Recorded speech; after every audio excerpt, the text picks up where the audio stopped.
l'alimentation de la femme enceinte, qu'est-ce qu'on peut recommander tout au long de la grossesse. Je suis Rita de la chaîne Ayurnatur, la chaîne où je vous parle d'Ayurveda et de naturopathie. Et aujourd'hui, on va parler un petit peu de ces deux-là et dire qu'est-ce que chacun va recommander un peu pendant la grossesse.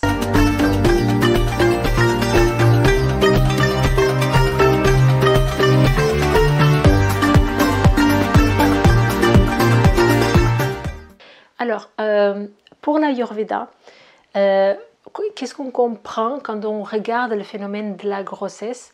En fait, par rapport au dosha, on comprend qu'il y a une aggravation de Vata dosha qui se fait tout au long de la grossesse, en fait. Donc, il y a un changement qui est important et qui est assez rapide dans le poids, dans les besoins nutritionnels, il y a des carences qui se mettent en place parce que le métabolisme il est accéléré. Donc il y a beaucoup de choses qui vont chambouler ce dosha Vata. C'est un déséquilibre de Vata qui va être normal, on va dire, mais du coup, parce que c'est physiologique en fait, c'est pour que la grossesse puisse se mettre en place, mais du coup, qu'est-ce qu'on va faire autant en alimentation qu'en hygiène de vie, c'est de faire attention à ce Vata dosha. Ok. Et donc, si ça ne vous parle pas, vous avez dans le descriptif de la vidéo, vous avez des outils et des petites choses gratuites qui vont vous permettre de comprendre un petit peu qu'est-ce que c'est le dosha. Mais en tout cas, le Vata, on sait qu'il est froid, qu'il est instable, etc. Donc, ce qu'on va essayer de faire, c'est de lui donner un petit peu la stabilité, une alimentation qui va être nourrissante, une alimentation qui va être chaude et qui va être digeste. Ok. Donc si la femme enceinte, elle n'avait pas encore, si la femme avant d'être enceinte, elle n'avait pas encore cette habitude, c'est important de créer de la régularité dans ses repas. Ok, ça c'est la première chose. Et après, plutôt que de choisir des plats qui sont froids avec beaucoup de crudité, on va choisir plutôt des plats qui sont chauds, qui vont être nourrissants et qui vont apporter ce côté un petit peu réconfortant par l'alimentation. Ça veut dire quoi? Ça ne veut pas dire forcément manger indien ou des choses comme ça. C'est-à-dire continuer une alimentation comme on l'avait avant, mais on va apporter ce côté onctueux. Comment est-ce qu'on va le faire? Donc les plats en sauce, par exemple, les ragoûts, les choses comme ça, ce sont des plats qui sont typiquement bons pour apaiser ce Vata dosha. On va faire une assiette qui est à base de légumes, céréales et légumineuses si on arrive à les digérer. Okay, les légumineuses, elles sont intéressantes, surtout après le premier trimestre, parce que les besoins en fer ils vont être augmentés dans le deuxième trimestre. Donc peut-être que dans le premier, surtout qu'on est avec les nausées, etc., le plus souvent, la femme elle n'arrive pas à manger des grandes quantités. Donc pendant le premier trimestre, c'est important de faire attention à ce qu'on appelle l'hypoglycémie réactionnelle. Enfin, tout au long de la grossesse, mais ça peut arriver aussi, surtout pendant le premier trimestre, c'est qu'on va faire cette attention à que la femme, elle mange assez. Et comme elle a des nausées, parfois, elle va picorer, en fait, au lieu de faire des vrais repas.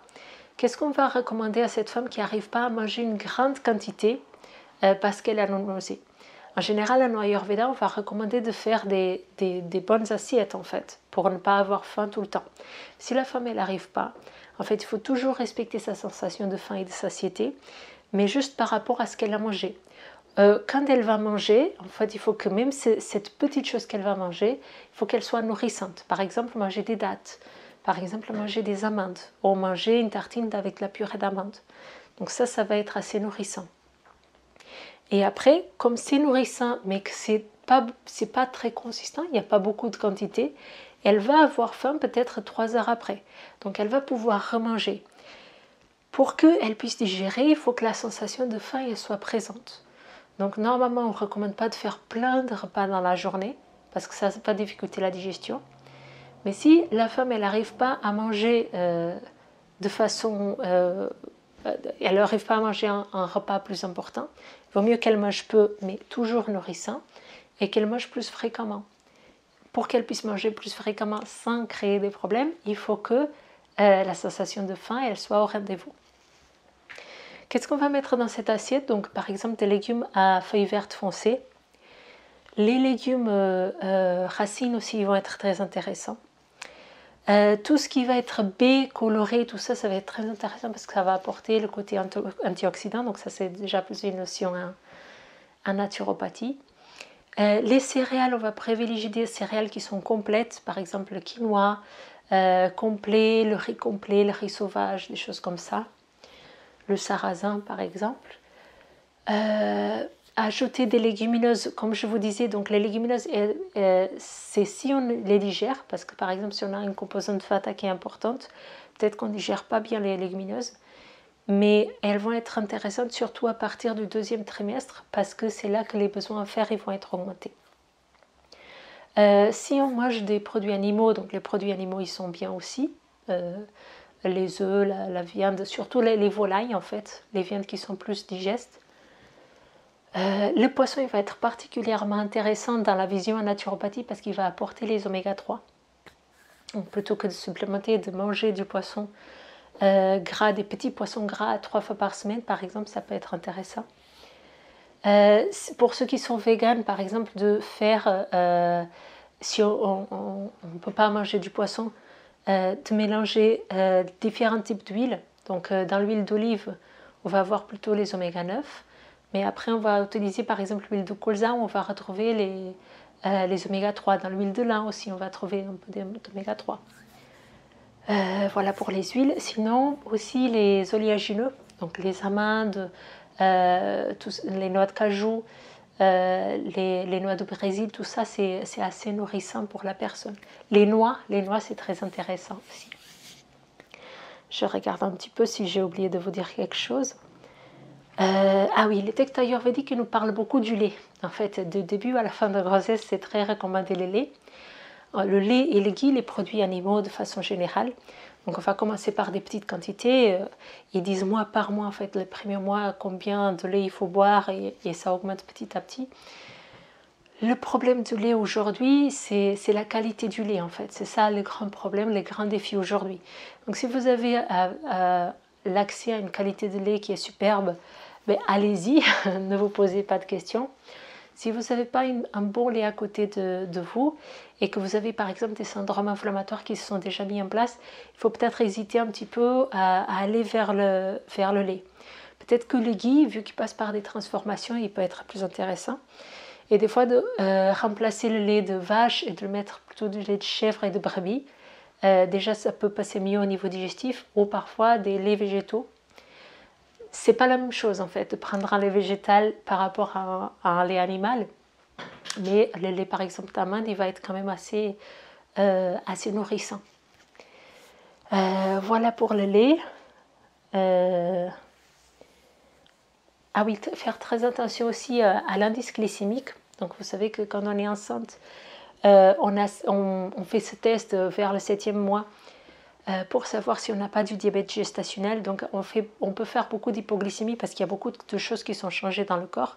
Donc privilégier une alimentation qui n'a pas trop de sucre rapide, je veux dire. Donc le sucre que vous allez privilégier, c'est plutôt des dattes, des choses comme ça, même si ça a un indice glycémique élevé. Si vous le mangez dans les porridge, des choses comme ça peut être intéressant. Dans l'alimentation aussi, on peut faire attention, par exemple, s'il y a un problème de constipation qui peut être installé chez la femme. Donc, de faire des petits déjeuners avec des figues séchées, des prunes séchées, pardon. On peut mettre un peu de purée d'amande, par exemple, aussi. Mais de faire des petits déjeuners, par exemple, à base de porridge, mais avec l'ajout de ces choses-là, ça aide aussi à évacuer. Donc, ça peut être intéressant. Voilà, éviter tout ce qui est choses trop industrielles, donc tous les plats préparés, des plats industriels en général, ça c'est à proscrire, des choses qui sont trop salées, les conserves, les produits qui sont trop sucrés, les sodas, tout ça c'est à proscrire. Le café, l'alcool, le tabac, c'est à proscrire si vous voulez, si vous pouvez. Après, il y a des personnes qui sont vraiment addictes au tabac et que ça peut les créer plus de problèmes d'arrêter de fumer que de continuer à fumer. Donc ça a à voir avec votre médecin. Mais c'est sûr que si vous pouvez, vous en passez, c'est mieux. pour vous et pour le bébé. Et aussi s'hydrater beaucoup, c'est super important pendant la grossesse, tout au long de la grossesse et après la grossesse, surtout si vous voulez allaiter, enfin pas que, mais aussi si vous voulez allaiter, en fait c'est important que vous gardez une bonne qualité d'hydratation. Voilà de façon générale ce qu'on peut faire, ce qu'on peut recommander pour une femme qui est enceinte en termes d'alimentation. Donc là on a vu des choses de façon générale, mais voilà, ce qui est important c'est que ça soit varié et que vous ayez un petit peu toutes les catégories alimentaires. Vous voyez, les légumes, les céréales, les légumineuses, éventuellement les produits animaux si vous prenez, un petit peu d'oléagineux, voilà, tous les produits laitiers si vous en prenez. Voilà, et avoir une assiette qui est variée, qui est colorée si possible pour avoir tout un tas d'antioxydants aussi.